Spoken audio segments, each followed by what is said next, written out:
With sati firmly established within the sphere of our bodies, our restless thinking and conjuring will diminish and the mind will be at peace. This is samadhi.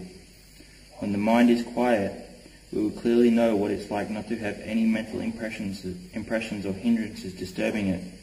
The mind is bright and clear. When thoughts come into the mind, we will know. With this still mind, we can investigate and know all mental impressions, all nama and rupa, all mind and matter, before us as anicca, dukkha and anatta, impermanent, suffering and not self. Then the mind will step away from them all, including the body. This body is merely a body, not a person, me, mine, or them. This knowledge arises from the one who knows, and it doesn't hold on to anything as mine. This is a mind totally still and free. Although there might be some sense impingement and thoughts passing through, the mind will continue to be still because it has stepped out of the way of these mind objects. When we know how to step away from them, then we will truly understand what a quiet mind is like and what a disturbed mind is like. Sometimes we will notice, and even when there is thinking and movement in the mind, or even when we speak, it stays still. Luang Por Chah would explain it in this simile. If it's taken to this level, it's the same as water. Flowing water we all know, still water we all know. But what is still flowing water like? Have you ever seen still flowing water? This is the sappava citta, the mind in its natural state. It has stillness there and all the moods are just flowing by, but the mind doesn't move. They are two separate things. The mental objects are just the mental objects and the mind is just the mind. They exist separately. The whole reason we practice meditation is to firstly make the mind settle down and step away from these mental objects. We then do the investigation, separating the mind from the body.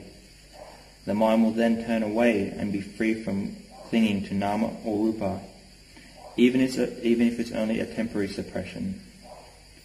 This is the path that leads to panya, wisdom. The one who is walking this path walks the path of Sotapattimagga. This is the path of the Sotapanna. When we practice in the way of sila, samadhi and panya, we will notice that the way of practicing samadhi is much harder than merely maintaining sila. This is because we have to abandon all moods that give rise to liking and disliking, anger, ill will, proliferation, agitation, restlessness, doubt and worry. It can be compared to the body. If the body has 5 kinds of sicknesses, it won't find any ease at all and will give rise to discomfort. These 5 sicknesses become the center of our attention because we can't find any comfort or ease in the midst of the painful feelings throughout. But as time passes, each one of the sicknesses passes away, one by one, and we begin to feel better as we become free of each. Then the body starts to feel at ease. It's the same as this mind.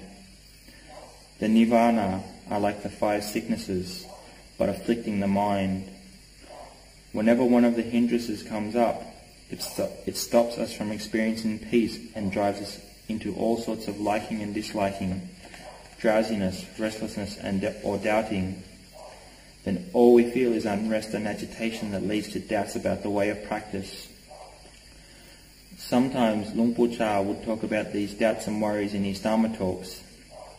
He would teach that these doubts come for us to investigate, to watch them arise, stay for a while, and then pass away. There is no real abiding self, being, me or us in them. In the course of practice, doubt will arise in many different disguises. The question may arise that, if I don't have any doubts at all, how am I going to be absolutely certain that I am following the correct mode of practice? Then we start doubting about our doubts. They will wear on us, grinding us down until we start believing and taking these doubts on. Soon we don't know the way to find any peace at all, and the mind falls further into this darkness of confusion. The way to cross over this flood of doubts is to firmly keep to the parikarma within the heart at all times. Like using putto, a heart infused with putto will always be at peace, or we may even keep the recollection of death constantly. When the mind is calm, desire, anger, delusion, doubts and restlessness aren't anywhere to be found. There is only silence. Then we will know that keeping our parikarma always in mind is the correct and direct path of practice.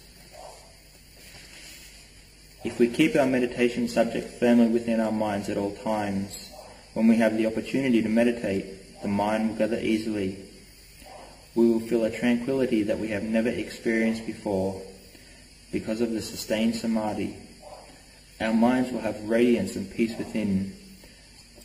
A mind that is in this state of quietude will have continuous sati stemming from it. When we investigate the sankharas, particularly rupa sankharas, this bodily form or any other external forms in the physical world, we will see that the elements that make up this body exist just as they are. The body is just elements here in their natural state, living according to nature. It's only the mind that conjures up and builds these forms to be something. For instance, we can build up some material object and give it a label, but in reality, it's only the four elements that have temporarily come together. They never came up to proclaim that I am earth, I am fire, I am air, or I am water, or even to say that I am attractive or unattractive. These concepts are only within our minds. When our eyes, ears, and so forth come in contact with sensory objects, it gives rise to these assorted feelings. When we investigate with panya, we will understand this mental act of labeling and how we impose reality on the outside world. This reality we experience is only conventions we as humans have conjured up. We have built up and created so many of them down to their finest details and of various sorts. But when we throw all these conventions out and see the underlying reality, we will see that they are just anicca, not stable or lasting, dukkha and anatta, with no true entity behind them. When we contemplate in this way, we call this giving rise to panya, and it arises right here within our hearts. All of this comes from our practice of bhavana, which is mental development, from a quiet and peaceful heart.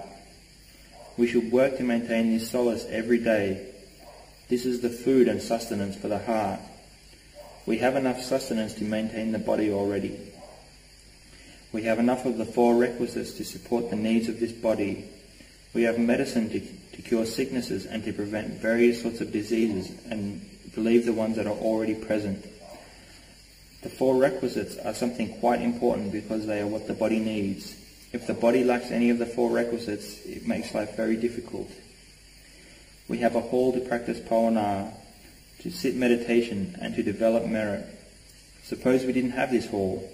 If it was raining or if the sun was beating down, our bodies would experience painful feelings. And now that we have these four requisites for the body, we have to find a refuge for the heart. On some occasions, Luang Por would ask the monks, do you know where the practice really lies or not? Do you know the real place of refuge for the heart already or not? Some monks would reply that they knew how to make their hearts calm and how to use samadhi to temporarily suppress mental impressions and moods. But they still didn't know how to let go and be completely free of these impressions and moods. We have to really practice and develop our heart. We have to firmly establish an inner refuge within ourselves. This isn't something beyond the scope of what humans can do. We have already put forth a lot of effort, patience and endurance in our various work and duties. So now we have to do the same with our bhavana to sustain and succeed in this task we have put before ourselves. We have to endure many ups and downs travelling on the path of bhavana to develop enough sati to supervise and control our mental fluctuations. Even if we only progress a little, this is still the path of the Arya Magga Jnana, the noble way for our hearts to destroy its main enemy, namely dukkha. I ask everyone to press forward in this way of practice. When we have an eye that is functional, a visual object, and light, a sense of sight will arise. The visual object contacts the sense base and sends the impression straight to the heart. Similarly, hearing, smelling, tasting, touching, and mental cognition arise differing only in the sense organ and the corresponding object being sensed. If this sense impression comes about at the eye, it's called chakku viññāṇa. For the ear, it's sota viññāṇa. The nose, gana viññāṇa. The tongue, jiva viññāṇa. The body, kaya viññāṇa. And the mind, mano viññāṇa. All the 6 kinds of viññāṇa, which is consciousness, are of the same characteristics. They come about, persist, and pass away. But this whole process occurs very quickly. When the mind grasps at viññāṇa, we have the feeling that I am seeing or I am hearing. When we grasp into the pleasurable and painful feelings that arise, this is vedana. Then the mind forms ideas, which is sankhara, and labels them, becoming saññā, which is memory and perception. This is how the nama dharmas, or the mental aggregates, function together. It's normal for us to experience the world in this way. All of our sensory experiences function in this process, and the more we grasp at them, the more the cycle of pleasure and pain arises. But the Buddha had to stop and investigate this process by separating out the khandhas and the elements with paññā. We do this in order to see clearly that this heap of rupa is just comprised of the 4 great elements. It's sankatata, something that is formed together and is in a constant state of fluctuation, but it still has to break down and pass away. As for this heap of nama aggregates, vedana, saññā, sankhara, and viññāṇa, they remain for an even shorter period than before they cease. We must arouse paññā in the heart so that it won't go chasing after and carrying around all the things we experience as mine. It will temporarily leave all the mental impressions alone and not get involved in them. This gives rise to emptiness of self, and just this is nibbana, a fire extinguished and now cool. This is cessation, the abandonment of the longing and desire for all mental states, non-clinging. But if we yearn for nibbana and are constantly expecting it, then we will never realize nibbana. Luang Por Chah would always emphasize that we have to let everything go. The most important thing is to practice towards letting go. Although we may not let go of all rupa and nama 100%, because this is the level of the arahant, at least we will have some understanding and insight into the phenomena of rupa and nama. Depending on the level of our investigation, to a certain extent we can let go in the way we perceive the world. Our suffering will diminish because we are seeing in accordance with the Satya Dhamma. So why doesn't this wisdom come about regularly? It's because our strength and stability of samadhi isn't yet sufficient. Samadhi is an unshakableness of the heart. It is a heart that has stability on one object, be it Buddho, Dhammo, or Sangho, the in and out breathing, or whatever we choose. Samadhi will make the heart gather into stillness, even if only for a short instant, so as to give us the strength to investigate the physical form, the rupa. Can we see that it's unstable? Have we studied it enough to see it clearly or not? This formation is just a natural condition that has the nature to fluctuate and change. There is nothing wrong or irregular with it. Actually, it can't be any other way. Can we see this yet? This physical body has pain riddled all through it as a normal condition, has constant change and instability as its nature, has old age as an inseparable part of it, and eventually has to break down and disappear. It's just like this. We are born into this human realm and have a form again. It has to follow this process. Born like this in every realm, in every life it has to be like this. And it's not just like this for humans. Devatas, which are celestial beings, have sankharas as well.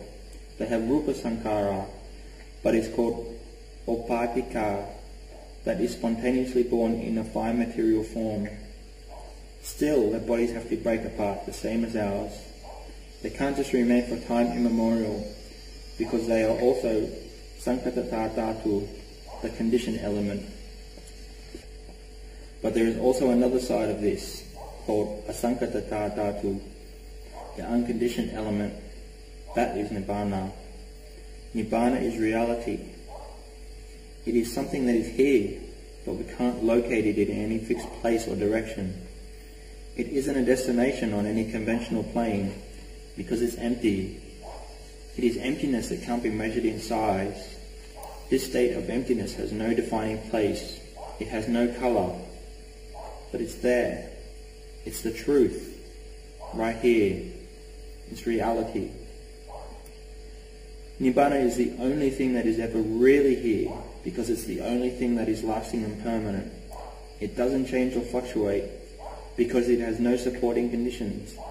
It isn't any form of sankhara. It is visankhara. But it's there. They exist together.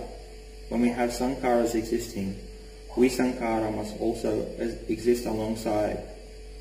This is reality. When we put forth effort in bhavana, the mind will gather into quietness. This is samadhi. We use it to investigate into this pile of sankhara, this pile of rupa, and this pile of nama. At the beginning we look directly at the rupa, from the head hairs, body hairs, nails, teeth, skin, and into this whole mass we call a body. Now where does its real essence come from? The real essence of the body comes from elements. The food that supports us initially starts out as the earth element. We can see this with trees. The tree absorbs the minerals and moisture from the earth. The sun supports the process of photosynthesis in the green leaves of the tree, and through this the tree grows. Eventually it produces flowers and fruits. In the beginning the tree grows and flourishes, and finally it produces flowers and fruits. This can provide food and a home to different kinds of animals. It becomes part of the food cycle, supporting life. Humans rely on animals, plants and fruits to keep their life force going. It's a cycle that revolves around. It's all reliant on elements of earth, air, water and fire, providing this body with earth, air, water and fire, thereby facilitating its further growth. However, when we misunderstand this simple, natural process and latch onto it, taking this heap of elements to be me or mine, we fail to acknowledge that in the end it will all just pass away. In the end, it will start to degenerate and change its form. When the breath comes to its end, the body will start to decompose. The different kinds of bacteria will begin to eat away at it, and the body will change colour until the various elements decompose back to their respective elements, all following their natural course. Earth goes back to earth, water back to water, fire to fire, and air to air. All the conditioning factors that have made up this form come to their end. So when we see that this body comes to its end like this, where is this me? In this past we took this body to be ourselves, but now where is this being? Where are all my things? Our parents, whom we call mother and father, when their breath has come to its end, where have they gone? The heap of elements have broken apart and scattered, earth back to earth, water to water, fire to fire, and air to air. The truth is just like this, but if we follow after all the worldly conventions, there is still a me, a him, a them. They are still relations, brothers, sisters, husbands, wives, mothers and fathers, sons and daughters. In truth, these things exist, but are just conventions. And if the heart can't see the truth, then it will take on all these conventions as reality, that they are actual and self-existent. The Buddha discovered the truth. He uncovered that what we consider as reality doesn't exist. It's all empty.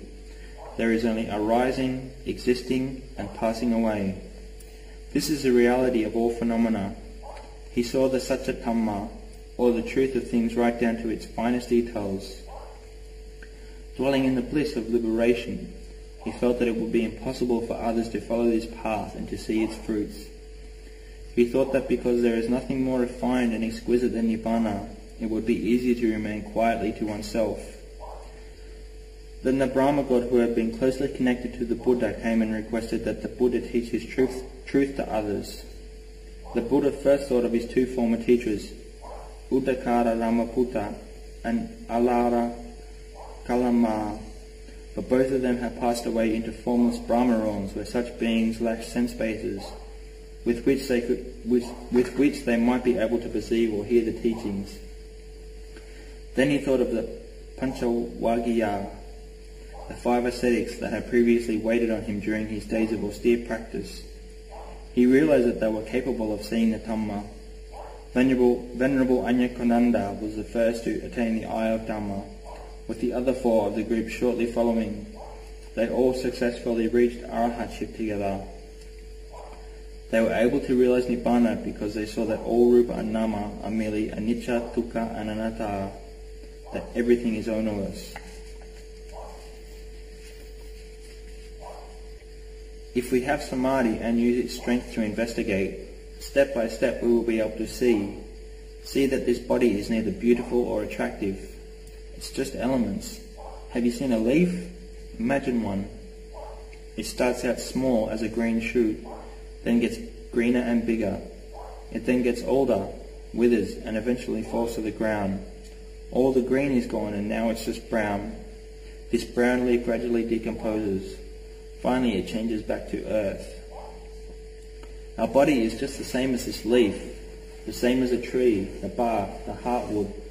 They all go through changing conditions in this sequence.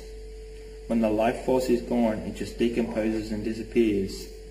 In the end, whether it's the hair of the head, hair of the body, nails, teeth, or skin, they all follow their natural course of change. The colour changes and they break up. The bones are the same. They go from white to brown. In the end, they just end up as the earth element, just as they were originally. Then the perception of bones or a body disappears and only the earth element remains. When we really pull it apart and analyze it as the earth element, we find that it's just a huge mass of naturally existing elements that have fused together. If we break it down even further, we see that they are just tiny molecules and elements. If we blow them apart, we find that they are just energy. But in the end, they can be separated out until they aren't even there. Only a mass with no real abiding essence, a fusion of energy that eventually dissipates. It's the same with water. It's just hydrogen and oxygen that have come together. But if we pull these two apart, the water isn't there anymore. In the same way, what we call us and our bodies have no real essence, as they will also break apart and disappear. The rupa sankharas and the nama sankharas that are dependent on causes and conditions simply arise, remain here for a while, and then fade away. If the heart is calm in samadhi, when we investigate, we will be able to penetrate and see clearly. We can let go of the conventions of a being, person, I, us, and them. But if the heart doesn't have this samadhi, then we will only see in terms of me and a self. So we have to develop the power of samadhi. Investigating the body as elements is one method we can use. Dividing the body into 4 parts. Just like someone cutting up a cow into 4 parts. Get in there and investigate every part, bit by bit. The earth element is all the harder parts of the body. The liquid parts that have the characteristics of being fluid and soft is the water element. The air element is basically the breath, and the places where there is warmth is the fire element. All the 4 elements combine together to fulfill their purpose. Yet in the end, when they all break apart and disintegrate, we can't find any being, person, I, us, or them. So the feeling that we get that this body is ours, where does it come from? It comes from the mind itself, the mind still in ignorance that latches onto everything. We ask ourselves, how come this body isn't mine? These painful feelings arise and I feel sore here, pain there. If I sit here long it hurts, it might even go numb. So how is it that this feeling isn't mine? Well, if these feelings are ours and we have labelled them as ours, before we came to sit here, did we have these feelings? Of course not. We didn't have this pain or discomfort. As we have now come to sit here for a long time, our circulation isn't moving around as much. So these painful feelings arise. And these painful feelings, are they always here? Are they going to soon pass away or not? Of course they will disappear. These feelings are merely coming up, staying here for a while, and then passing away. We can also question, are these feelings the mind? Are they the mind or just one part of it? We can see that they are just something that has arisen. They aren't here all the time. The mind remains, but Vedana has arisen, will be here for a while and then disappear. This is the nature of the Vedana Khandha. Still, our minds attach to these feelings and drag along all the suffering with it. We don't yet have enough strength. Our sati is weak. So we have to get in and practice. We have to get to the stage where sati and samadhi are firm. We have to sit meditation and do the practice until our hearts are calm, until they are still. Then we can move into investigation. Sometimes the heart is calm, sometimes it's not, but this is just normal. We have to keep pushing forward with patience, putting forth effort to develop our meditation. At the very least, we have to keep sila, make merit, develop wholesome qualities, and always keep in mind that this opportunity we now have as a human is so precious and rare. We already came into this life with a lot of merit because we have this form, the form of a human. This human form is the perfect vehicle for developing meditation, capable of knowing and seeing the Dhamma. If we have really seen the Dhamma, that is, we have seen anicca, dukkha and anatta clearly, then we see nibbana, we see emptiness and know that it really exists. In the past we took this form to be ourselves, that this atta or self. In the past we took this form to be ourselves, that it is atta. But when we see the body as anatta, we see that it's all anicca, dukkha and anatta. We will experience emptiness. We will realize that everything in the world is in essence empty. There are no real permanent entities, only parts that have come together and have arisen dependent on conditions. Anatta. The whole universe is totally empty. Its whole substance is emptiness. If our contemplation brings us to the point where we have insight into this emptiness, this shows that on one level we understand the true nature of existence. Although sometimes there will be happiness and suffering present, our sati will be there, right there with it. Lady Visakha experienced this state, the state of Sotapanna, as well, and understood that this was the nature of all phenomena, but didn't know it in all its entirety. There was still upadana there. There was still some upadana towards rupa, still some towards nama that remained. But the grosser kilesas had been abandoned. Anger, delusion, and forms of liking and greed at the grosser levels had been diminished decisively. But the more refined kilesa hadn't been completely abandoned. There was still some there. We must continue with the practice, constantly investigating anicca, dukkha, anatta anew until we can abandon these kilesas completely. Again, we have to strive to develop our samadhi and investigation of anicca, dukkha, anatta to the final level so as to abandon the most refined kilesas once and for all. At this point, birth and becoming will be extinguished. Once the grosser kilesas have been abandoned, with the ending of this life there is no chance of being reborn in the lower realms, the disastrous states of the hell or animal realms. We won't fall. We can only be reborn into human or heavenly realms. This is the state where the grosser kilesas have been abandoned, but there is still some upadana. We have to keep on probing. Sometimes there will be elation, other times depression. Simply take a look at it. It's normal for this to occur. When we have been born as humans and have come in contact with the Buddha Sasana, we are fortunate enough to have the teachings on the way that leads us out of this cycle of birth and death. We can follow this path of Dhamma that won't lead us further into the cycle of birth and death, but will lead us instead to Nibbana. We have to develop goodness, dana, sila, samadhi and panya constantly until we know the Dhamma, see the Dhamma and understand the Dhamma completely. Having restraint and using caution with regard to the ear, eye, nose, tongue and body and mind, Luang Por Chah would emphasize that this is the mode of practice that is never wrong. This is the path that will lead to the seeing of Dhamma. We have to have sati to investigate at this point and watch the feelings that arise, not letting ourselves wander off, but watching right in the present moment. Luang Por Chah would point this out very clearly. One day I was walking Kankama in the evening and I was wondering to myself, what's really the correct way of practice? What's the thing that will lead me to understand the Dhamma? I really want to know clearly this path of practice, so I'll be able to follow it with my wholehearted efforts, mindfulness and wisdom. That night, Luang Por Chah gave a desana explaining the ways of practice that is never wrong.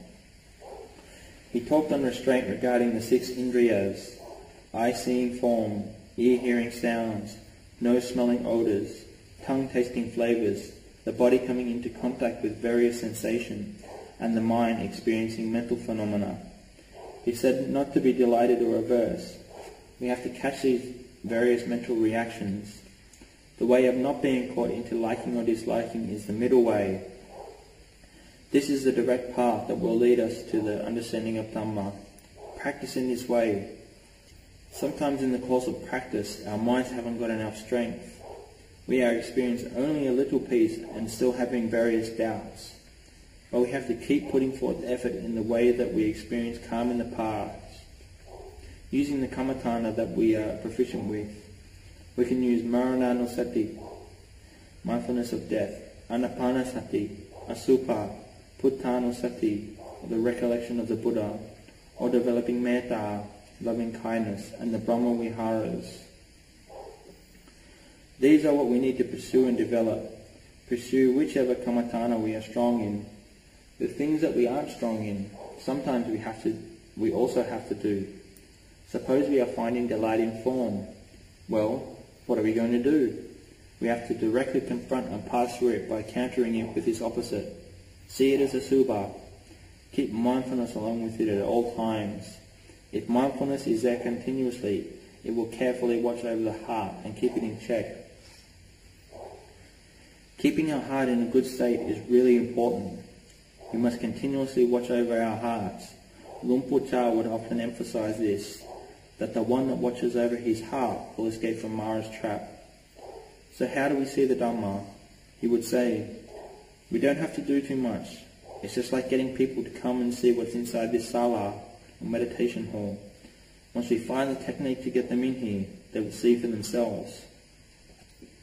He said to do whatever it takes to get the mind focused on the body. When you get it in here, the mind will see for itself what it's like inside, what it's like outside. So find a method to keep sati right here at this point, or simply watch the in and out breath. Right here is the path that will lead to the understanding and seeing of Dhamma. Walk this way, practice in this way, training sila, training samadhi, training panya. Right here, this is how we will see clearly. Sometimes panya can arise through merely hearing or listening to the teachings. This understanding may penetrate clearly, even up to the point of seeing through all conventions and experience a glimpse of liberation. If we have enough barami and strength of mind, this understanding can arise. But afterwards we still have to keep on with the practice. Keep bringing the mind back to stillness again. This we can't let up on or stop. We need to use the power of sati to keep the mind focused on all the different forms of rupa and nama.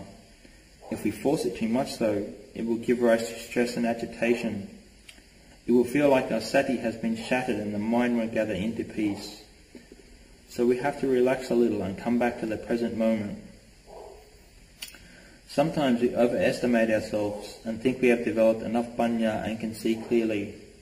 We think that nama and rupa are just the way we understand it. But we are just looking at nama and rupa with vipassana in the way that someone else has explained it. So it's really only our sanya. It's something we have memorized. Nama is like this, rupa is like that. Although we think that is true vipassana, it isn't. Yet similar to a child, we have to learn like this first. Later, when we have the steadiness and stillness of samadhi there, this is when clear panya will arise, arising through pavana. We will see the heart clearly for the first time. Maybe we will experience either nama or rupa with an understanding that this isn't really mine, but this is only a small preliminary step. The power of samadhi is still weak. The insight arises in a flash and it penetrates only for a moment. After that, it's like we have totally forgotten it, because the power of our samadhi isn't yet enough to really see clearly. Insight and clarity won't arise, and the panya arising from our vipassana will be hazy and clouded. This momentary clarity and insight we had is still a level of panya, but it has only come about through our hearing the teachings and pondering over them. We take these teachings, investigate and contemplate them, and experience a level of understanding. In this manner, panya develops the mind which begins to gather into samadhi. As we keep developing the power of our samadhi further, its strength will increase and our insight and understanding will arise anew. This is true panya that comes from pavana.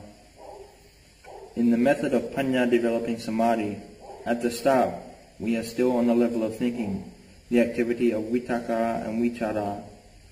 We first rely on this faculty of thinking, and then from here it proceeds to break into different levels of samadhi.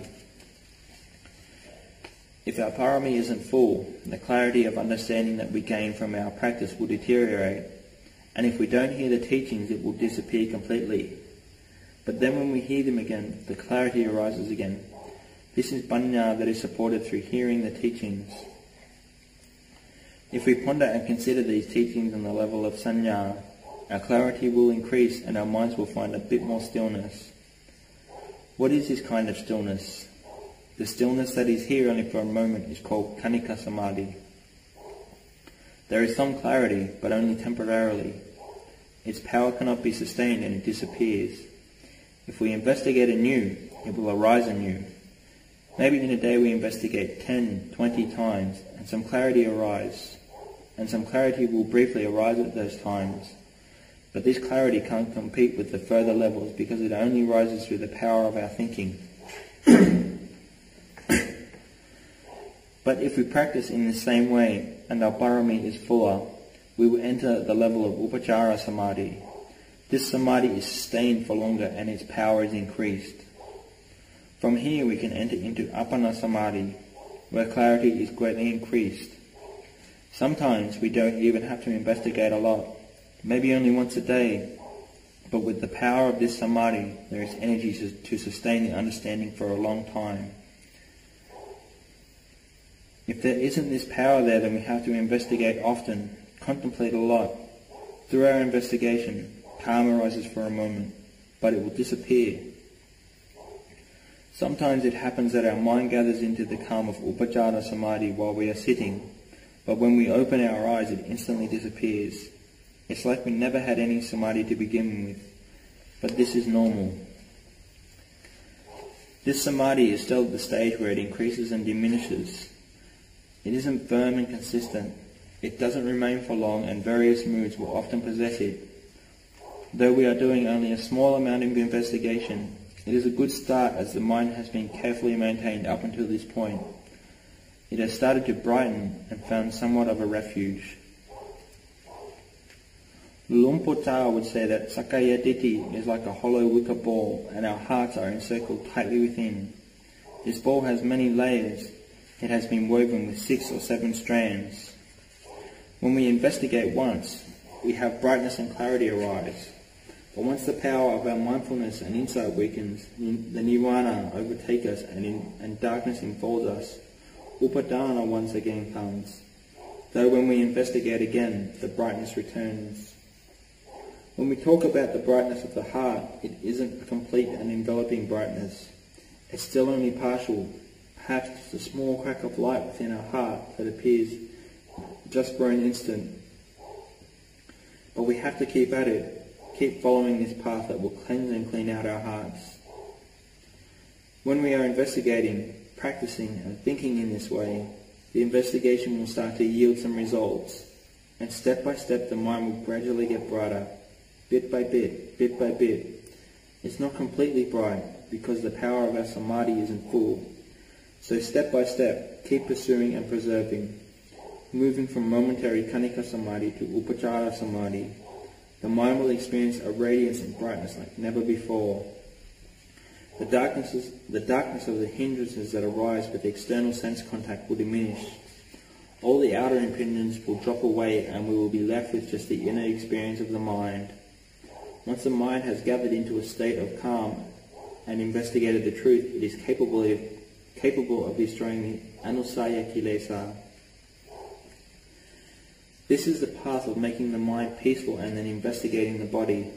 Lumpur Cha would emphasize the importance of this. When the mind has attained calm, investigate the body from whatever level of calm we have. Do it this way. Investigate all the sankharas of this physical form in the light of anicca, dukkha, anatta, going over them again and again. Investigate in just this way. Lumpur Cha laid down and stressed this foundation of practice. We all have great faith and respect for Lumpur Cha already, certain that he reached the goal of arahatship. And what path did he teach? Just this path. He taught us to walk on this path. Our results depend on our accumulated barami. Whether we proceed fast or slow, it's up to our barami to determine the outcome. It's something we can't really control. Just like planting a tree, we water it, tend to the soil, add fertilizer, and keep the insects away. That's our responsibility. The fruits that will appear are the responsibility of the tree. When the proper time comes, the tree will give off flowers or fruit. Lumpur Cha would speak like this regularly. We have to ward off the urge to want results quickly, to want to see the Dhamma right now, to achieve it fast. This is common for most meditators, but we have to do our best to avoid this. In the beginning, I also wanted results quickly. I wanted to know which way to practice so I could obtain results quickly. Lumpur Cha never said that there was any quicker way than this. He said to walk this path, to watch over the heart with sati, watch over our feelings right at this point, abandon thoughts of liking and disliking. How are we going to do this? Don't get elated and don't get aggravated. Do just this much. If we have liking and disliking, what are we going to do? This is where the practice really lies. If liking and disliking arises, and we can't seem to fix these emotions ourselves, then we must return to the books that explain the way of practice. We must listen to Dharma tapes or talk with fellow practitioners to find some fresh ways and means to deal with these problems. But these are still only outer refuges because we don't yet clearly know how to contemplate to cure the mental darknesses and defiling emotions. The defilements are really stubborn. It's like having a glass filled with water but with scum around the rim. In the beginning, the water is clear and we can see the bottom, but later it gets covered over with scum. In the same way, if we don't develop panya, the scum and darkness of the defiling emotions will overtake and engulf us. When I was with my Kuba Ajahn, we would only hear a Dhamma talk once every 15 days. For a while after that, the heart will be luminous. But by the 10th day, all the darkness and stubborn defilements had returned. It's like we can't even see the path at all. It seems engulfed in darkness. So what do we do when we can't see the path? We might feel that sometimes we see the path clearly, but later on it gradually fades away because our strength is still weak. We depend on hearing the Dhamma to encourage and stimulate ourselves to practice, until we can understand the essential principles emphasized and can motivate ourselves. We have to stick with the kammatthana we have chosen and do it a lot, investigate a lot, working right at this point, right at the point of liking and disliking. Some people say that they find the practice of samadhi very difficult. We have to take a look at the kammatthana being used. Maybe we can contemplate the body or use the coarse reflections. We have to watch the mind, watching the arising and passing away of all the various emotions. Watch over Vedana with sati. We have to have sati watching over the mind. This is the point where we need to focus to see clearly. We have to keep on guard. Sometimes when the mind is luminous and bright, we think we see it all totally clearly. Maybe we will think, hey, now I'm Sotapanna. I've been watching over the mind and I'm free of central craving and there are only minimal thoughts arising. There are some centres where the students go to ask about their meditation and the teacher will approve, saying, the mind in this state has reached the level of Sakadagami. There are a lot of these places. There was once a layman who was practicing in the forest tradition. When he meditated he couldn't get any peace at all. So he went and visited another teacher who taught, instructed and guided him in the practice. At first this man couldn't even sit still for 1 hour, but when he went and sat with this other teacher he could sit for 6 or 7 hours, maybe even all night.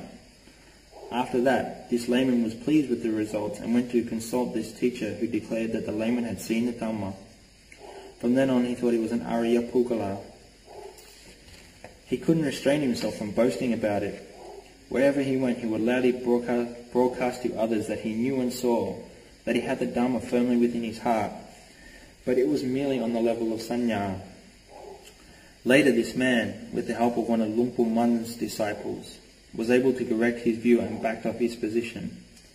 With a view that has become firmly ingrained, it's hard to straighten out. It's hard, but it's not beyond the scope, beyond the capacity of some teachers. This is the very reason Lumpur Cha would never answer any questions like this, and say, this monk is at this level, this monk is at that level. He would never say what level of attainment someone had achieved. He would always teach about these things with wisdom. He would say that it's pachatang. One knows and experiences it for oneself. Sometimes Lumpur Cha would teach using similes. Some monks would say, this monk is an arahat, he's this or he's that. He has no sexual craving and he has no more wanting or liking for anything. Then they would go and ask Lumpur Cha. He would say, if a frog stays down in a hole for many months, does it make him an arahat? Is it really an arahat now? This is how he would answer, enabling us to contemplate and understand the matter clearly. It's wrong to jump to conclusions when special experience arises from the practice and we label and interpret them as an attainment of one level or another. This is the reason a lot of delusion arises. In some monasteries there are many Sotapannas and Sakadagamis, but as time passes they all seem to disappear. We can see this in some places.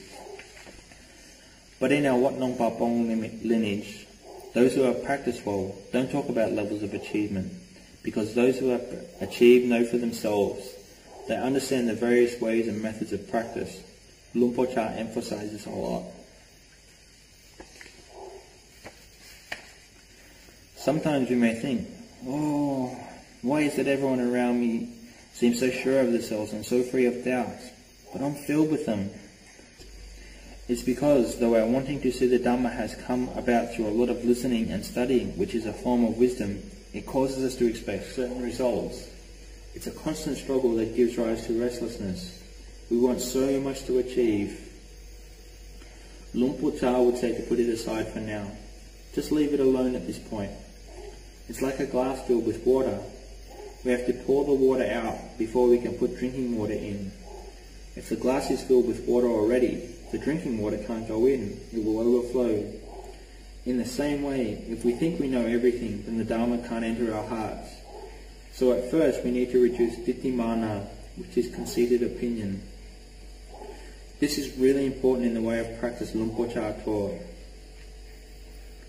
Lumpur Cha's style was to lead by example and to do as he taught. Sometimes we might be careless and think critically of him, letting our sense of self come up in the mind. But when we continue the practice, we would admit, who am I to criticize him? I can't even keep up with him.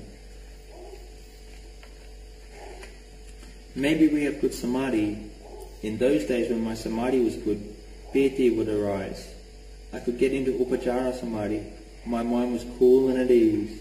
No mental disturbances would enter. Entering states of calm was really easy. I thought, There's no need to investigate the body. I'll just go straight to the mind. I didn't want to contemplate the body. I just wanted to go straight to the mind, straight to the Dhamma. So I went and saw Luang Por Chah. He quickly pointed out to me, "Right now, are you peaceful?" Right then I was nervous and trembling because I was with Luang Por Chah. The peace the heart previously had before totally vanished, and I couldn't even pull myself together. I was flooded with delusion. Then this delusion answered that yes, I was calm. But all it was doing was taking the state I experienced 1 hour ago and using that as an answer. Looking back at it, I wasn't in the present moment at all. I just took a previous state and brought it up as an answer.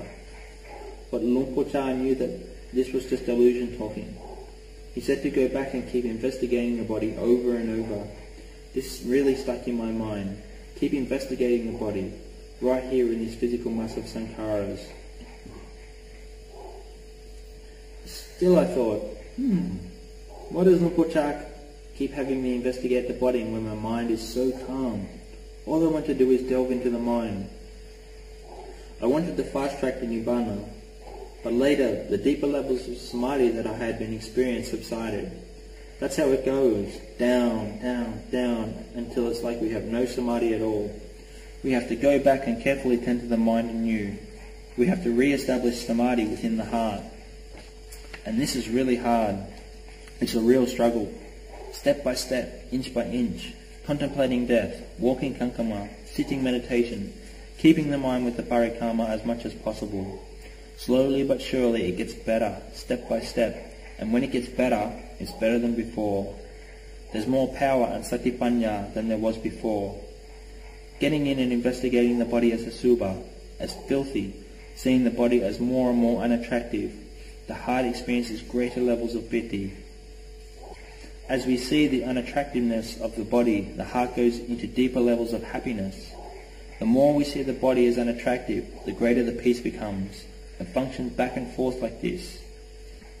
If in the past we saw this body as attractive, its outer appearance as beautiful, then the heart wasn't radiant.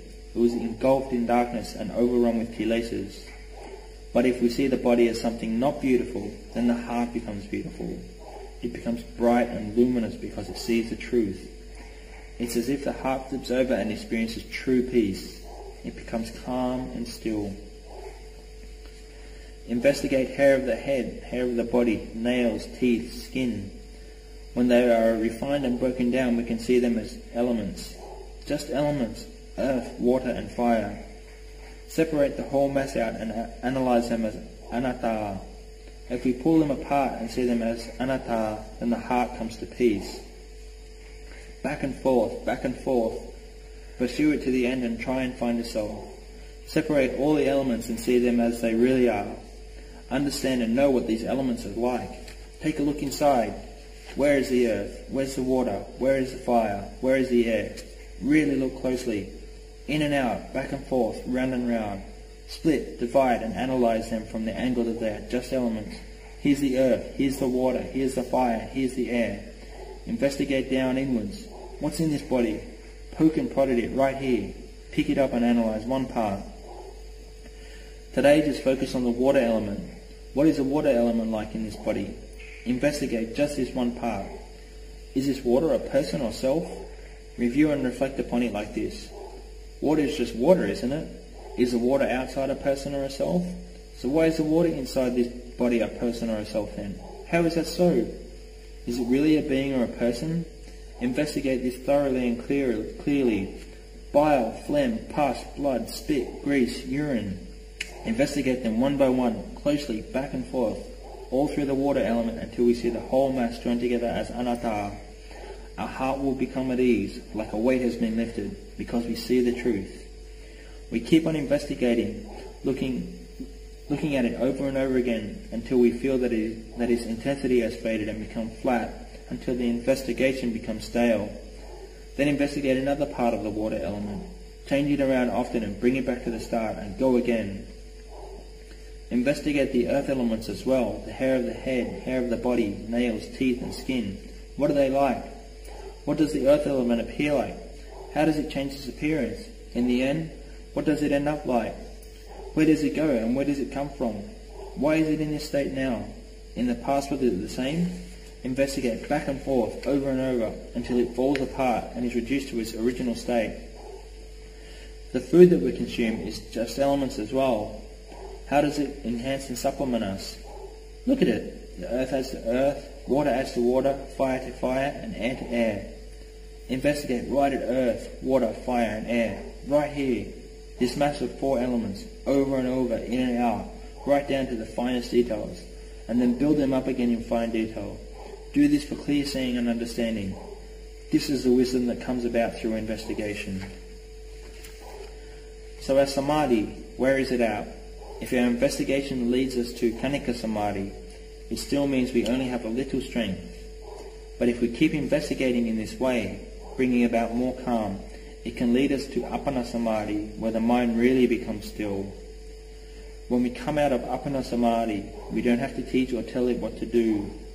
The mind will stare straight at whatever arises, and whatever mental images it focuses on will be known immediately and clearly. We will have full confidence in this knowing. At this stage, we focus the still mind and point it at an object. For example, hair of the head. At this level, we look straight at the hair of the head and bang! We will know clearly that it isn't ours. Knowledge arises with great clarity and that the mind and body are 2 totally separate phenomena. At this time, the heart is about to transcend the world. It becomes a gotarabhu citta. If through our investigation the mind goes into this state, it becomes easier to further train and guide it. It depends on its own power, the power of the mind. If we keep progressing and see the mind with further clarity, then it will move into its own level of stillness without prior prompting. We don't have to tell the mind to investigate. It will work on its own, watching mental images arise and disappear by themselves. Asubha images appear by themselves. If the mind is really still, this is what will happen. We don't have to force the mind in order for it to investigate whatever sort of Dharma theme. The calm mind will go straight to the correct theme. It will move into investigation on its own accord. It's like it's on autopilot, automatically investigating. This state will come about of its own accord. If we strive to put forth effort in this way, we keep ourselves awake and alert. But we have to notice if we are putting forth this effort and no calm is arising.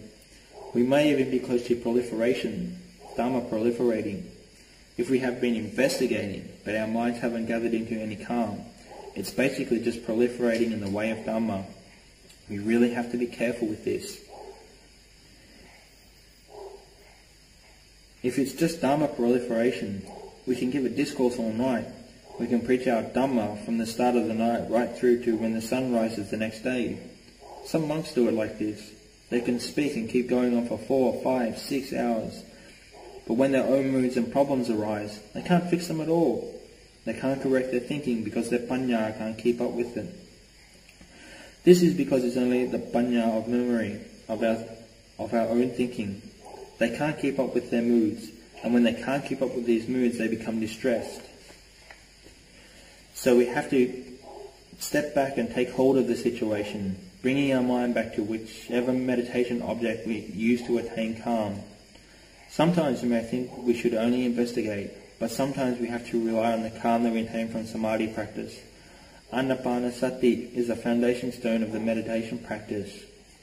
We can count the breath in pairs, or use Bhutto along with it, or simply watch the in and out breaths.